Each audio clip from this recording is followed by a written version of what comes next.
What's going on, guys? It's me, Tim, with the Gutter Growth Podcast. Today I got Camron Chappelle from Oregon. What's going on, Cameron? How you doing today? Pretty good. How about you? I'm doing pretty good today. Pretty good, man. So you're a young man from being in the gutter business. What are you got? Mhm. 22, you said? Yeah, 22 years old. That's awesome, man. How long have you been in the gutter business? Well, I when I was first working for my grandpa, that was I started when I was 14, but I eventually took over when I was 19, almost 20. So like Oh, 2.5 years now. so you've actually been in the trade for a while. Yeah, I've been doing it for a while. Just been learning. I was learning with steel gutters too. So Steel. Is there a lot of steel in Oregon? yeah, there is taking it off, but when people install it nowadays, they use aluminum. Some people are switching to a steel gutters now just because of the prices. Is it cheaper or? Yeah, it's cheaper. It's Yeah, like yeah, a dollar something a foot, while aluminum's like almost like four or something. It's getting crazy. yeah. Huh. Cool, man. So how long have you had the gutter company going? Two and a half, around two, almost 3 years. Almost 3 years. Almost. So you're about like 19 when you started it? Yeah, almost like 19 when I started it. So 2.5 years to almost 3 years, I'd say. That's awesome, bro. Not too many guys are starting companies at 19, so congratulations. That's pretty huge. How did that go about? Like how did I get started and stuff? Yeah. Well, first off, like when I was always like young, I've always wanted to like start my own company. So like the first thing like I did wasn't sure if my grandpa was like gonna give me the business, and like I don't look for handouts. So I was like Yeah. wasn't gonna stick my like nose around just waiting forever. So I Yeah. was like when I turned 17, I quit working for him and I just started my own thing, which was like a cleaning business. Like anything that was easy to get into, like gutter cleaning, window cleaning, roof cleaning, and all that stuff. And then when I turned 19, my grandpa was like, I think he seen like the worth ethic from me. Yeah. And he was like, you want to buy my business? I was like, yeah, I want to buy it. At first, since when you're older, like he's older, so he's very stubborn. So like he wouldn't answer calls and all that stuff. And like everyone was pretty much just going away from him just because at the time he was getting too old, like to like run the business Yeah. really. So I pretty much took on a business that was like already dying. Like it was dying. So when I took it over, right, just that's pretty much how I took it over with my partner too. So I have like a partner in business. His name is Nathan.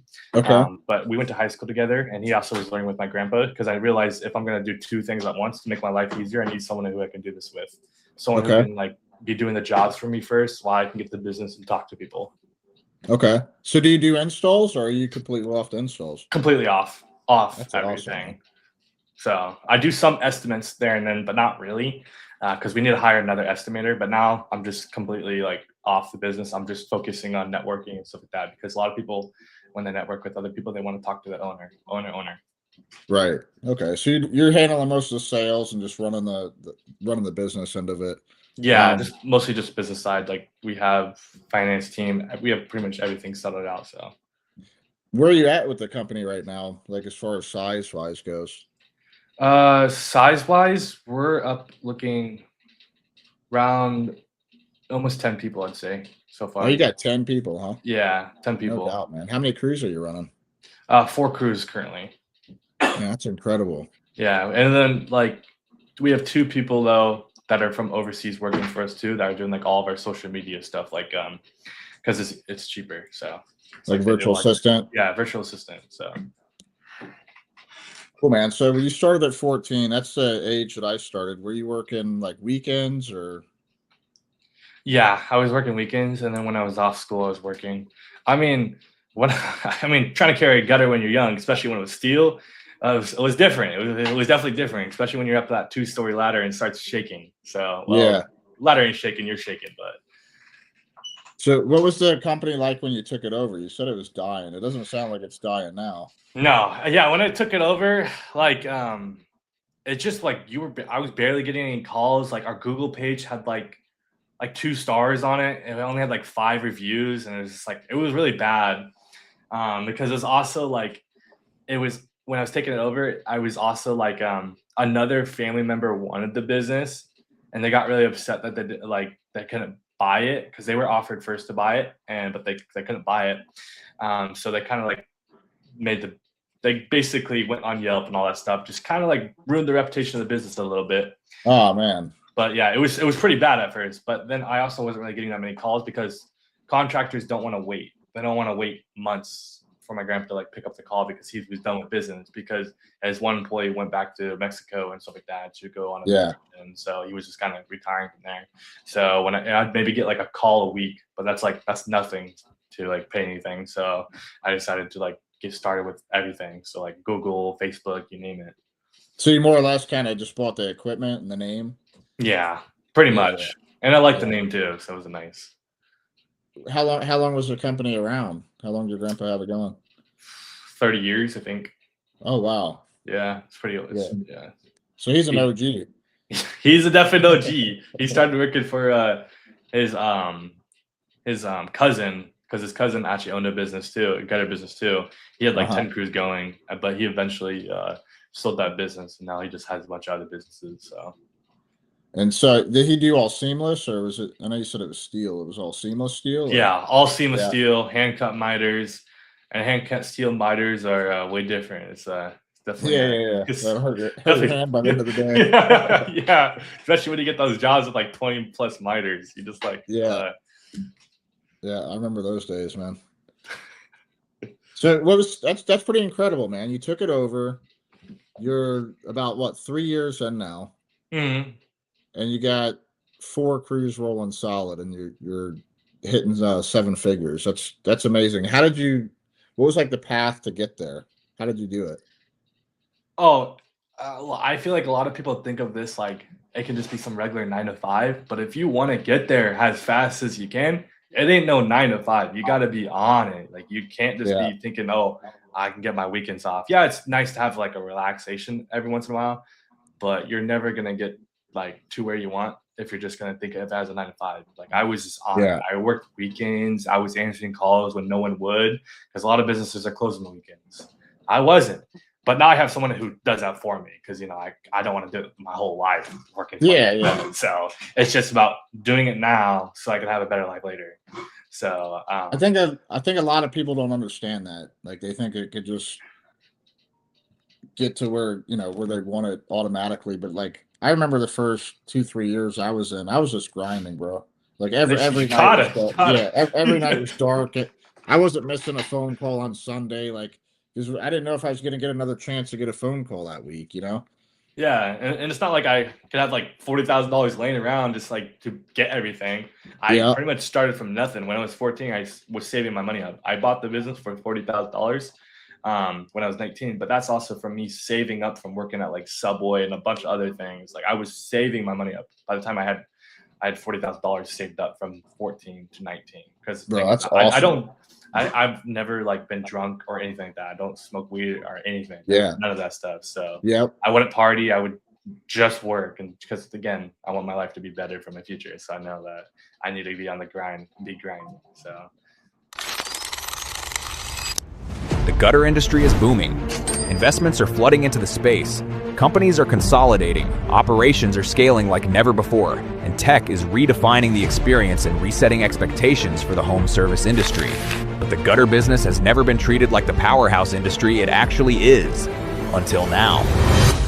This is the Gutter Summit, the #1 convention in the business, bringing together the entire industry, all at a, dare I say, elite venue built for connection, growth, and opportunity. Taking place September 23rd through 25th in New Orleans. The Gutter Summit unites the top vendors in the country, investors who are pouring money into the home service space, contractors, operators, manufacturers, service providers, startup founders, and more. Oh, and did I mention fun? Our evening networking experiences will set the bar for what mixing business and lifestyle looks like. Food, fun, high-level connection, and an environment where real relationships are built and deals get done. All of this in one of the most electric cities in the country. Get your tickets now before it's too late, and we'll see you in New Orleans this fall.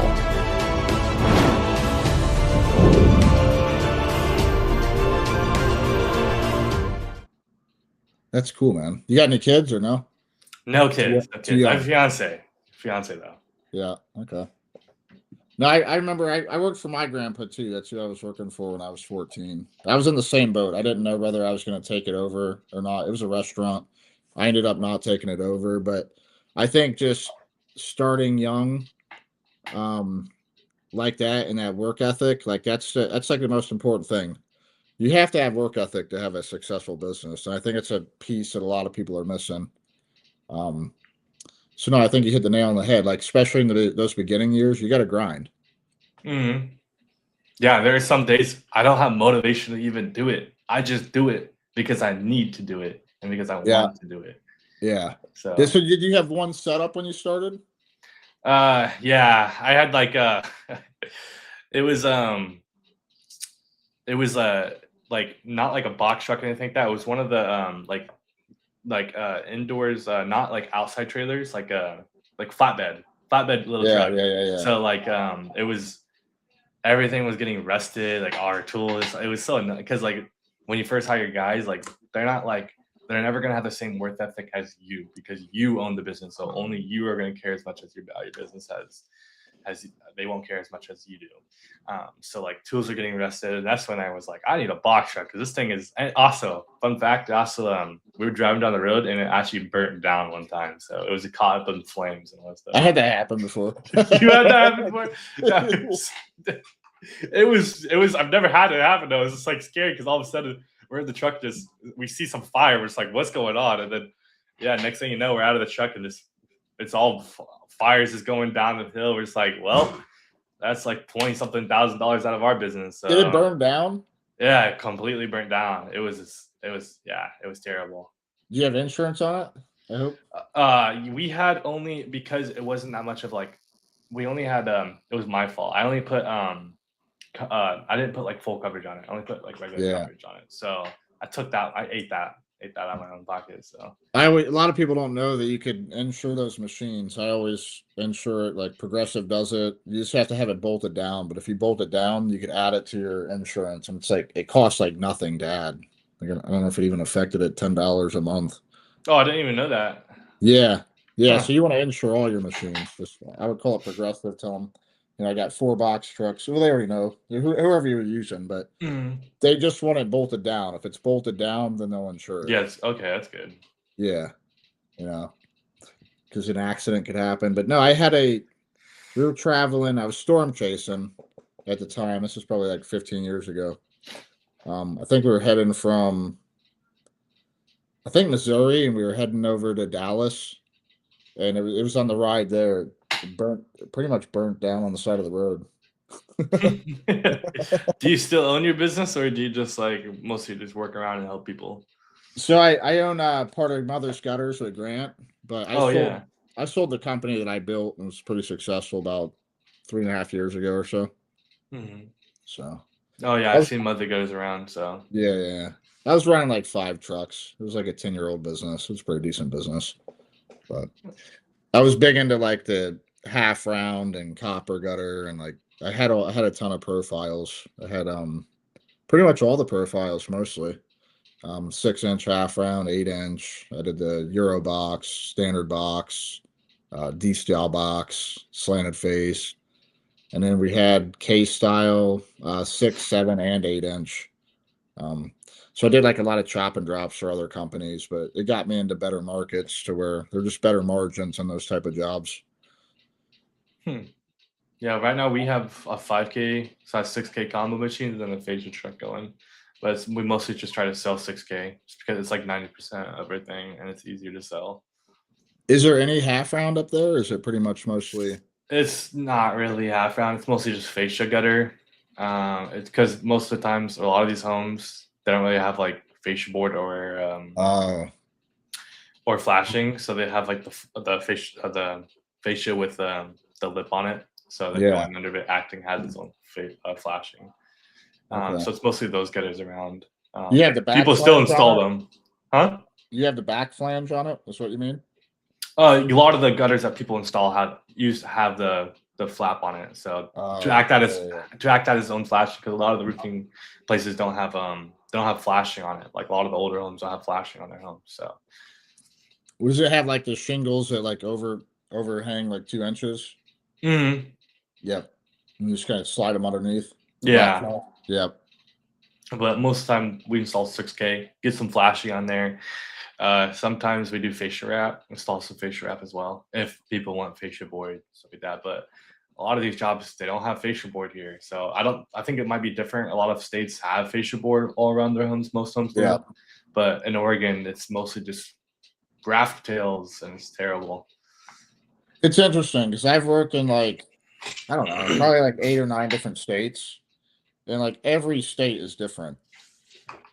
Every state is different. And actually, the guy that I learned a lot from, I worked with him for like 10 years. He actually came from Portland, Oregon, and he's actually pretty skilled from being out there. They had all kinds of different profiles at the time, but you know, that was 40 years ago that he was working that area, so I don't know what it's compared to now. But he was saying the same thing. They did a lot of steel. I'm assuming you guys get a lot of snow. Yeah, we get a lot of snow here. Actually, sometimes I feel like Oregon's very like bipolar. Like last year, there was almost like no snow. It was very icy though. Do you sell a lot of like leaf protection or any Alex? Yeah, we do sell sometimes leaf, but most of the time it's just 6K 3x4 with clean outs. A lot of times it's just clean outs at the bottom. But depending on where they are, yes, we do sell that. Yeah, because I know in like Canada, a lot of them use Alex because of the snow. I'm in Florida, we use it, but not for the snow. We just use it for other reasons. But that's a really strong gutter that could replace the strength of the steel. Because it's got the continuous hanger. I don't know if you know much about Alex, but it snaps on the back. So instead of it like just having support every 3 feet, it's got support the whole way down. I'll have to check it out. I actually super strong. I haven't personally checked out. I think I've heard a little bit of Alex, but I haven't gotten too deep into it. Yeah, I had a guy that I was coaching that just started selling it, and his it's crazy, man, because his close rate was like 33%, and we got his close rate up to like 52%. But what was really crazy is like not only did the close rate go up, but his average ticket price went from like under 1,600, I think it was like 1,577 or something, up to like $2,800. And all he started doing was selling Alex and everything. Oh wow, that's crazy. Huh. And yeah, and he was selling it because it comes with a lifetime warranty, but it also comes like with the strength of it, you know. So it's stronger. I heard. Yeah, I've seen the 3 people. Is that the one? Yeah, I've seen that. Yeah, so you can see that the gutter growth. In those snow areas, like that might be something that could really pump your numbers up. You're already doing amazing, but something like that could really pump those numbers up if you're selling on most of the jobs.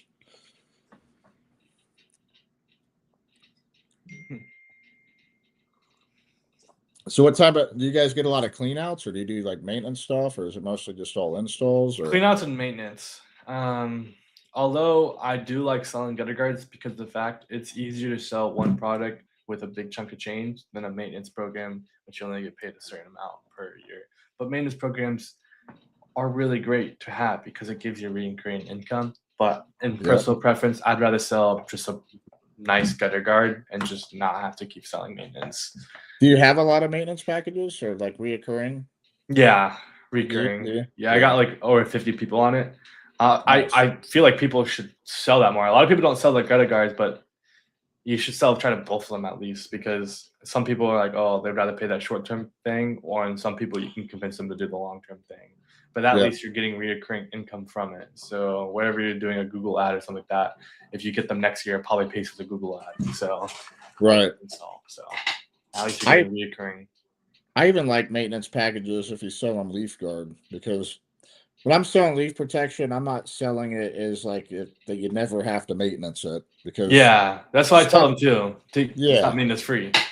Right. But what I like to make them understand is like you're never going to have anything in the gutter. So like it's never going to get clogged in the downspouts. Like the last thing you want is a gutter full of water just sitting there, like creating all that moisture content. So that's kind of how I push it. Letting them know that like, look, if it does get clogged and you got water sitting up there and you don't know about it, like you might rot your roof out because you got moisture content up there now. So to me, it's not about just keeping the gutter clean and about never maintaining it. So I even like maintenance packages on if they do the leaf protection. Yeah, and moss is popular here too. So when we do our maintenance programs, we also add in like moss treatment. So just because lots of moss here in Oregon. So I got don't a know if buddy it's different there. I got a buddy that's got a pressure cleaning business up there, and he hates that moss. It's yeah, something else. I'd say that for sure. You probably wouldn't want to do a lot of that. That micro mesh would probably be a problem, huh? With the moss. Yeah, we don't really do the micro mesh a whole lot. It just really depends on where they're at and what kind of just everything. There's a lot of like factors to it, in my opinion. You're doing pressure cleaning and stuff too, right? Mm-hmm. Yeah. You get them on like a annual type deal too. Yeah. Yeah, I always try to get everyone on like an annual thing or anything like that.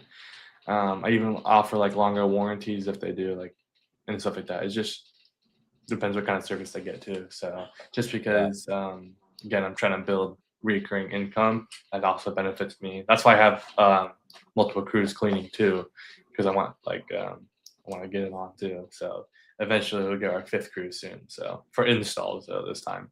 So you're doing a lot of cleanings. Yeah, we have 2 full-time cleaning crews and then 2 full-time gutter installs. We're gonna get a 3rd crew for gutter installs soon because we just started marketing. Okay.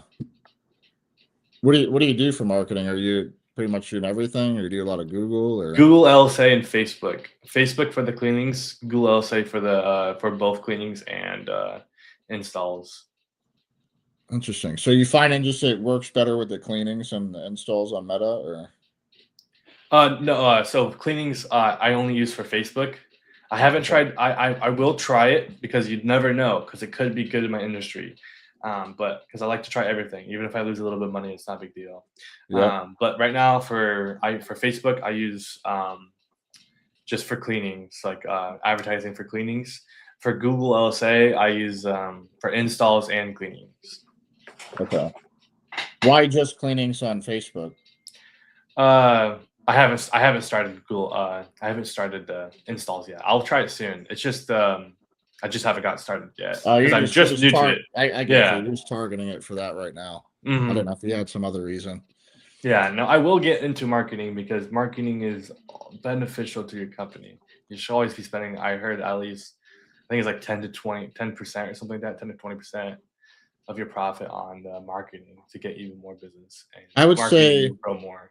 The average business, like if you're just looking at like the averages, the average business spending like 6 to 7. I think on the aggressive end, like 10%. I'm comfortable with spending 10%. Yeah, I think it's also has to depend on like how you're doing like profit wise, because a lot of companies they do big numbers, but their profit isn't there. Yeah, the shit margins. Yeah, they're terrible. Yeah, terrible margins. So I'd rather have a $2 million gutter company that's profiting, a good 25% than a $3 million one that's profiting a lot less. And I've seen that, it's what is it called? Revenue's vanity. Nope. You're right about that for sure. Yep. So you've done this with not even a whole lot of marketing, you're saying? Mostly it was mostly built on referrals. So BNI, Facebook groups, local Facebook groups, just getting out there. Social media. You need to get social media is like really big out there. It's like how I get a lot of my business because people want to see who you are. You can't just take a picture of your gutter work and before and after and expect people to be like, oh yeah, let's use this guy. They want to know who they're using. They want to see the face. So a lot of the times we go on social media, we meet people in BNI groups, we meet developers, builders, roofers, just people who want to sub to us and all that stuff. So building, because somebody, even if your prices are higher, if they have a better connection with you and they trust you more, they will use you. You can't just, yes, you want to sell them a job, but you also want to make sure you build that trust with them because you want them to feel like, hey, this is awesome, my friend. It's my little buddy right here. So yeah, people buy who they know, like, and trust. Yeah, and the thing, and also this personal preference here, I also like every 3 months, like I even hit them back up with like an email marketing saying, hey, how's it going? Everything working good? Do you guys need like any more services? So they don't just feel like they just bought a service and that's like they're never gonna hear from me again. But it's also to build a relationship with that person to like see how they're doing and maybe even possibly get I love that. from them. Yeah, I love that. So you're checking up on them 3 months after you do the install. Yeah, so 3, 6, 9, and 12. So remarketing to the same people over and over and over. Just Do checking you have out that just pre-automated or? pre-automated because Yep. I can't text that many people. I don't have that. I was before, but I don't do it no more because like it's just like, and when I found out about CRMs and all that stuff, I was like, oh, this is a game changer. Yeah. So Tell me a little.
Tell me a little bit more about the social, because I feel like you're a young guy, so it's probably coming more natural to you.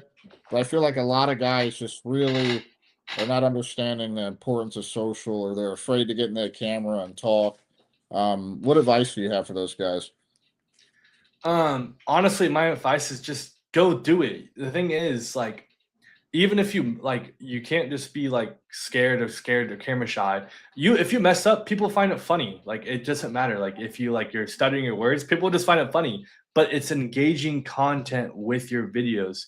Go post a video of just you talking with a gutter install explaining it, and you'll see that video will do way more than your picture of your gutter of like a before and after photo. A before and after photo, like nobody really looks at those. I've done that. I used to do that, and I'd get like 1 like, maybe 2 likes.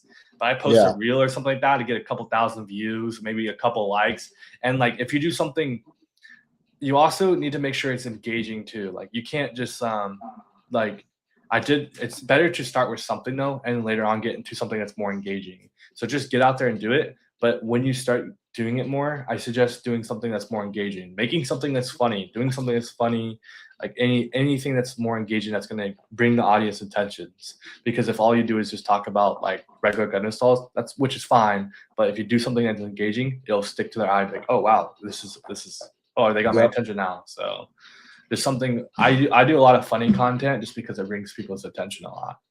So do you have do you have like a frequency that you keep up? Yeah, I do have a freak session. Did it turn my camera off? Yeah. Oh, what the heck? Oh, my bad.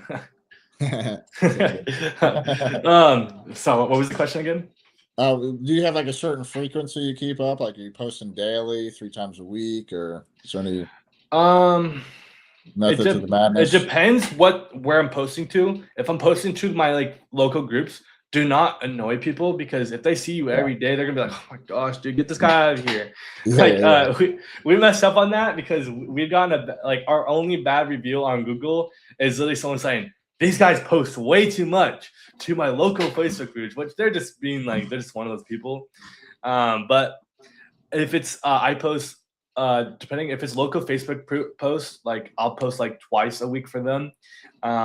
If it's like next door or anything like that, I'll post like 3 times a week. If it's just my own page, I'll post like 4 times a week. I just don't want to be too annoying, but also I want to make sure I'm always out there a lot. Just because I want new people to see me. Because the thing is, when they're searching gutter installs on Facebook or something like that, you can pop up, like especially those local Facebook groups. You want to be posting all the Facebook groups, because I think from Facebook alone, I think last year was probably around $100,000+ just from Facebook itself, just from Nice. posting on there, just being on the local Facebook groups, because people will see you. Like, people will keep seeing that brand, and when people see your brand over and over, eventually when they think of gutter installs, they're going to be thinking of you. Yep. Nope. I love it. So, do you do any TikTok or any YouTube? Yeah. Shorts? Yeah. I'm gonna get into YouTube Shorts soon, but right now we do TikTok, Instagram, Facebook. We do sometimes post a little bit on like LinkedIn and stuff like that. Try to connect with people on there.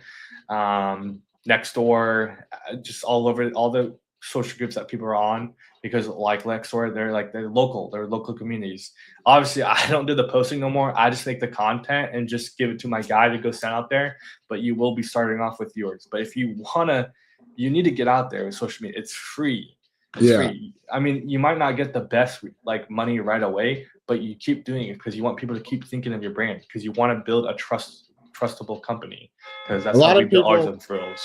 A lot of people don't realize too, because when they look at their analytics to see where their leads come from, and they see that it came from Google, a lot of what they don't understand is the behavior or how people are using Facebook, or they're using it almost as like checking for credibility, right? So they might see you on Facebook, but they're still going to go to your website, and then they called you from your website. So you think it's just a Google call.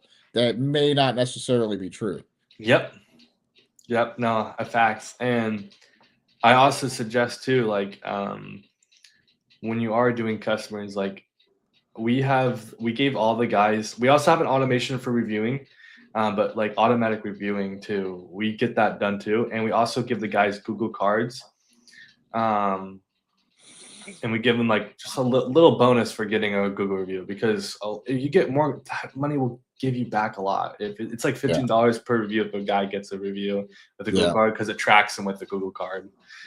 And honestly, you'll get the money way back. Like, we have 160 reviews so far on one of the businesses. Another one has 170. Yeah, just having those reviews, you can command better pricing.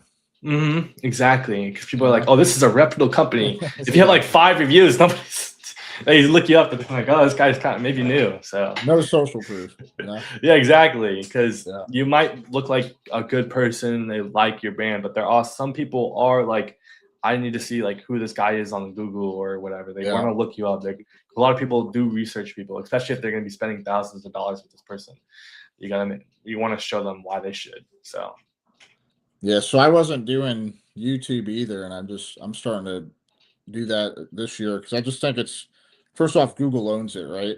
So it actually helps with like your SEO efforts. But the more that like everyone's going towards like AI buying behavior, and they're going to start asking who's the best gutter company, on chat, the companies that are everywhere are the ones that are going to more congruent everywhere. They're the ones that are going to pull up, so I think that they're all important.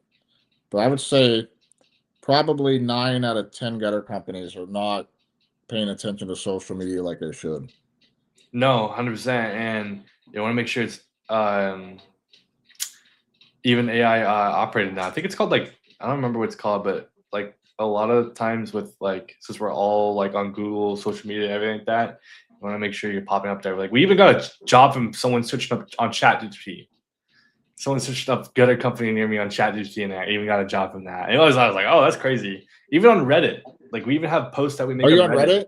Yeah, we're on Reddit too. We even got we get plenty of people on Reddit too. Like, we're on every social media platform you can think of. We just try to get. No, I don't know anyone that's on Reddit. I'd like to hear more about that, bro.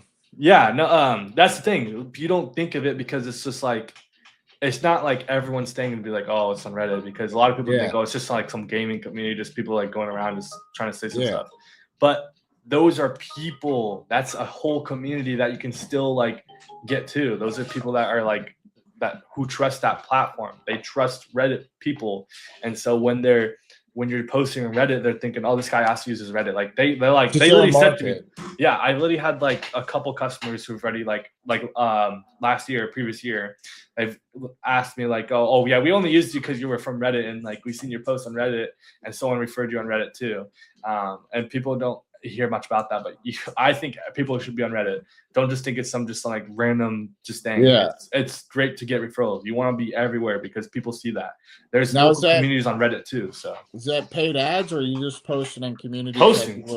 No paid ads. That's Yeah. awesome. Man. The only paid stuff we do is Google LSA and Facebook. We're trying to get into marketing more now, just because I realize that you need to get more into like marketing as well. So because like if you want to keep building better figures, but so far we built most of ours on being on social media and fertile platforms. So just talking to local builders and stuff.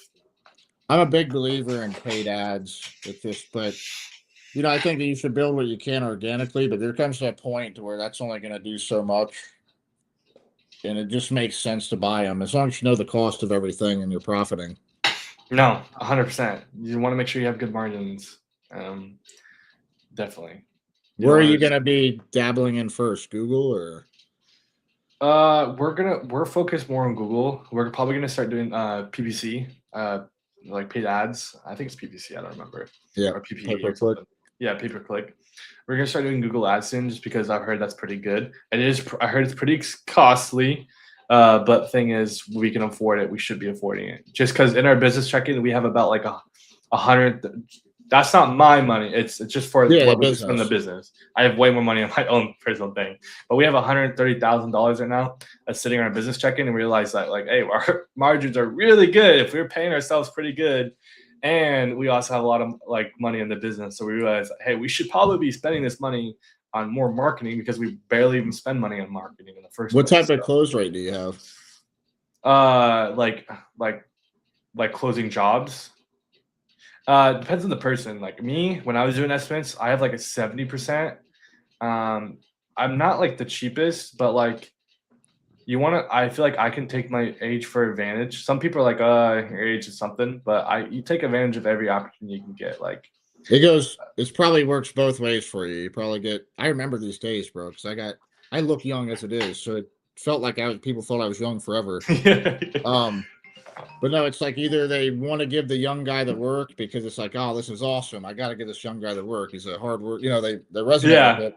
Or they're like, do you have enough experience for this? Yeah, I've had some questionable things. They just question me like, I don't think you know what you're doing. I walked them through every little thing. So the thing is, a lot of guys, I feel like they go to jobs and they're just writing up some stuff and like, oh, here you go. They're not explaining everything. We even like when we go to our jobs, we have like a little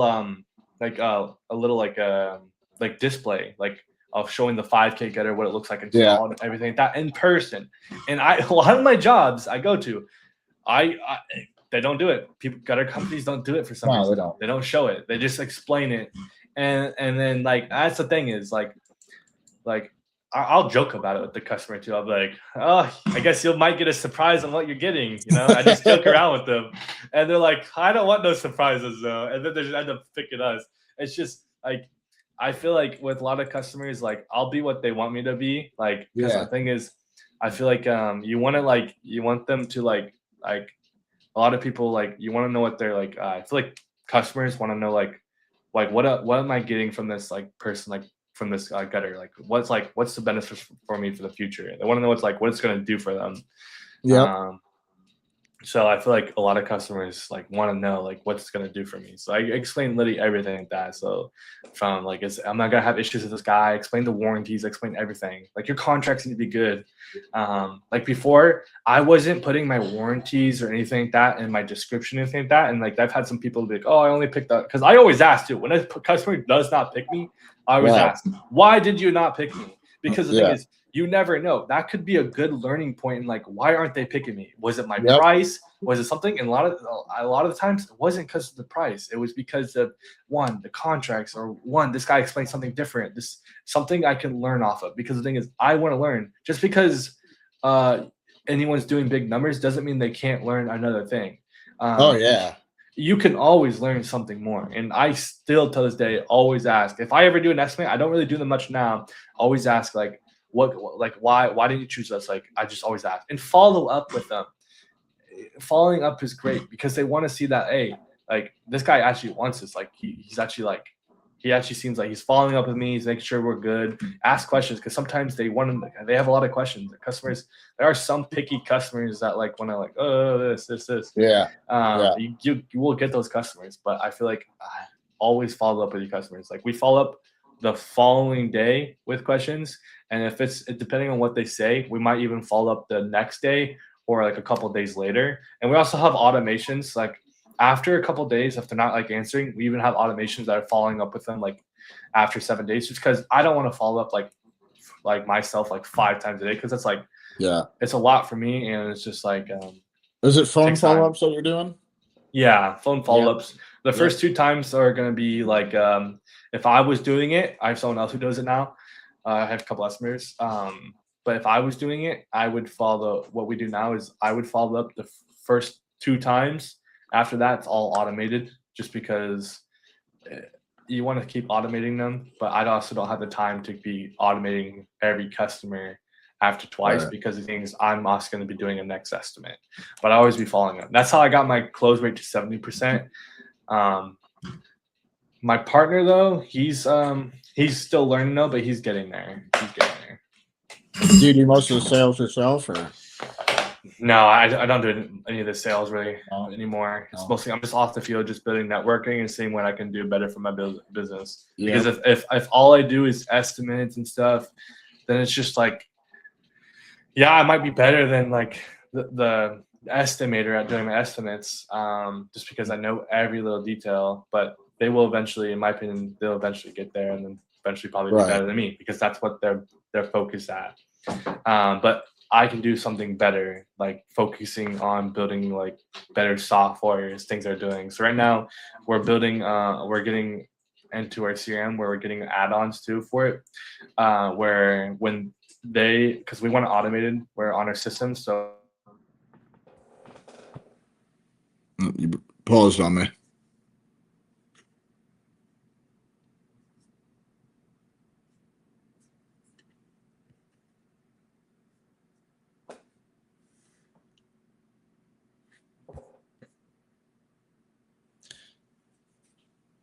Should be back in a second.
There you are.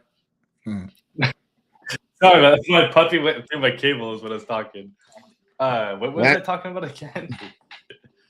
Oh wait, my softwares and stuff like that.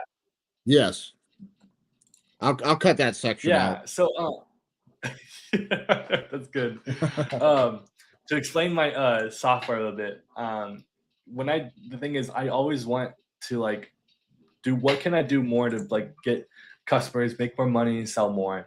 So there's this new software add-on I found out from somewhere. I forgot the name of it, but basically what it's going to do is when a customer first clicks on my thing, they're going to get a video introduction of me installing the gutters, explaining the gutters too, after I already explained to them. That way they can see what the system would look like. and it's gonna be a video introduction when they first click on the estimate, and then when they click to the next part, it's also gonna have three prices. One for like one with gutter covers, one without gutter covers, because some people they like to have options. And if you can give customers options, you don't want to. In my opinion, I don't give them just one option. I always gave them options, but it's so annoying. I have to like, oh, here's 3 estimates. No, it was so like, oh gosh. So, that estimate's gonna have 3 options, and one they can click that one, click the other one, that one with like the most, and I call it like premium service, and another one like it's just gonna be, that's what's gonna call it, just because that way they think in their heads like, oh, and most of the time they usually click like, if it's like basic premium service and then like extra premium or whatever you call it, they usually click, exactly, they usually click the middle. So the middle is going to be like what they do. They usually never like want to go with basic, they want to go with the middle usually. So and then after they do that, and then it's going to automatically on the thing follow up with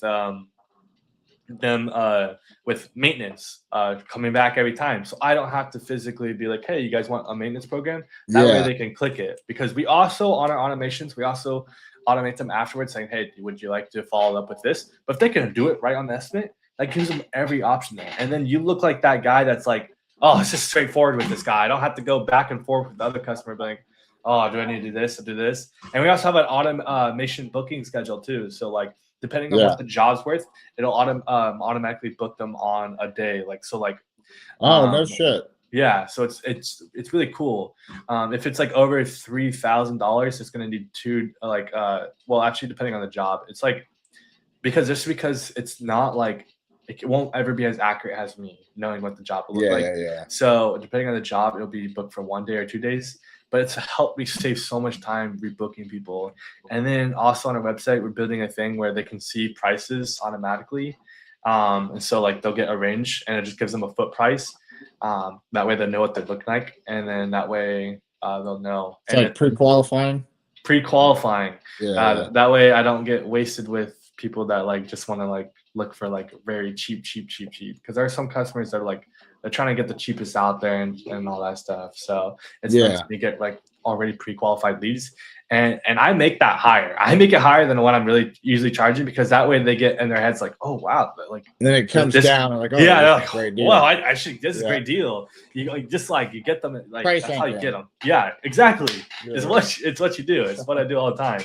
And then I always, in my opinion, I think you should always include a discount on your bid. Add it in if you have to, in my opinion, but that's just what I do. It's just so, because the thing is, people in their heads will think that's what, if you go to the stores, Walmart, all that stuff, like they're just gonna say discount. Doesn't mean it's actually discounted. They just do it just to do it because they're just trying to sell it. Yeah, it's psychology. It's psychology. Yeah, exactly. Most people are underpriced anyways, you know. Yeah, no, exactly. A lot of mark it up and give a deal. Yeah, and every step of the through that we're very through with everything, because our prices aren't just like, I want when people buy through us, they're getting like, they're not just getting some one time like 3 drunk guys on a job just installing gutters. They're getting like professional branded companies coming out there installing gutters. Everything's great from start to finish. After the job's done, I have my guy, the virtual assistant, text them, be like, hey, here's the invoice, something like that. How was the job? Like, any questions, anything like that. If I was estimated to, I usually follow up to ask him how the job was. And like that, just because. And then on our thing, you always, in my opinion, guys should always, if you get a crew, make them take before and after photos. A lot of companies don't take before photos, and there's sometimes where I've had customers be like, "Oh, this wasn't here before. Oh, you guys broke this." And you look at the before photos like, oh, it was broken already, sir. Right. And because some people don't look at things, like a lot of times, like people don't look at it until like they get something done. Like they don't look at their gutters until they have it done. Like they don't look around it. So they don't notice things. I had one that was interesting, you know, because I use company cam. So this going back years, but I made my guys take pictures. So before and after. So we did a clean out, just a regular clean out. I'm not cleaning the outside of your gutters. Like you're just cleaning the inside of your gutters. Well, they had strip miters, and whoever had the strip miter or whoever installed the strip miters painted them. So they were fading, right? And they're like blaming me for their faded strip miters. I'm like, no. Like, here's the picture. This is what it looks like what I got here. You know? Yeah, you always will have the proof because they're just like they don't look at it until you actually do it. And sometimes if you're doing a cleaning, make sure I feel like some people should do it because I've had other people. Don't just say gutter cleaning, in my opinion, on your description. You should say interior gutter cleaning. Because I've had some customers be like, "Oh, gutter cleaning, you're supposed to clean the outside of my gutters too." And then, oh gosh, I even had someone was being like, oh, you should have specified this. I didn't want another bad reviews. So I just went clean outside of gutters and paid for it. So in my description, I say interior gutter cleaning. And sometimes I try to sell them on a face of a gutter wash, like just to do it, because sometimes a lot of the gutters are dirty. But it's always. Have you tried those tiger stripes yet?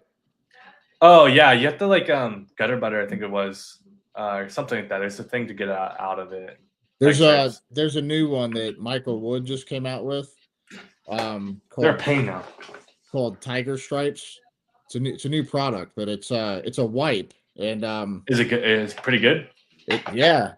Just Josh Forbes. I just seen him do a video on it, and it was wiping right off. Oh, I want to try that. I'll try that. I'm always looking for something that's better than what my previous products are. Yeah, they do come up with stuff that's better. So. Yeah, no, it worked. I think he spent a lot of time developing it. I know Michael is a good dude. But going back years ago, I used a product called Gutter Magic. I think that's what it was called. But the problem with it, the problem with it was it would take off a layer of the paint. So if it was like, it would only work good on like newer installs that were like under 5 years. But if it was like over 5 years, like you'd have to be careful you didn't have some chrome showing up. There's some aluminum. Yeah, and if for the guys that aren't doing like if you are doing a face of gutter wash, if you're not getting rid of the tiger stripes and you're just using like some soap and water, make sure you let them know about tiger stripes because customers will ask, why is there this dripping thing on me? And when I first started, I was like, I didn't even know what to say because I was like trying to scrub it out. I'm like, why is this not coming out? And I was like, I didn't know what to say. And like at the time, you just gotta you learn more. So it's just like you learn, you got as you go. So they do make a product.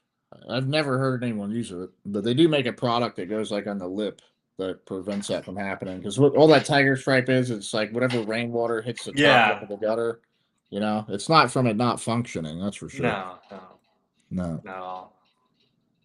But yeah, I would give that a shot. Something else I meant to tell you earlier. If you didn't get that bad review removed, they'll remove that for you if you ask them to.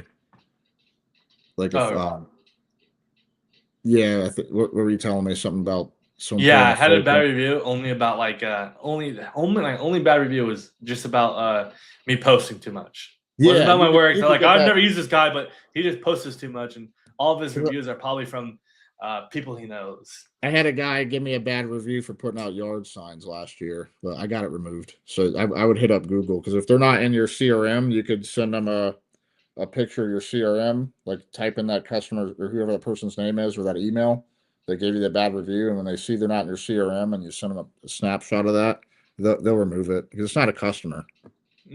Nope, not a customer at all. Yeah.